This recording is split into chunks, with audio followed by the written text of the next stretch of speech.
能走在就是说是有点不太安全，头上能动吗？头就这样动不了了。往前手怎么看呢？我就只能这样看。王海瑞是一个来自内蒙的男患者，长时间强直，整个人呢就是一根棍儿，肌肉都已经萎缩了，没有力量。30多岁人吧，平时呢就是拄个拐杖，拐杖上面有个凳子，走到哪儿呢，然后把这凳子一放就坐到哪儿。它的弯曲程度很高，基本达到了90度。治疗呢是比较麻烦，因为你得做腰椎，然后呢还得做双侧髋关节，对身体的这个挑战还是比较大的。我们现在一般呢就是把3个手术呢都压缩在大概1个来月的时间里去做，因为拖太长的话对他身体是一种消耗，他这个需要一段时间恢复。等他完全恢复的时候呢，基本上人也是直的，走路呢也是比较自如的。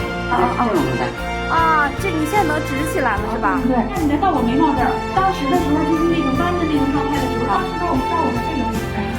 当时是1.1米是吧？现在是166，看看啊1.66米。1.66米。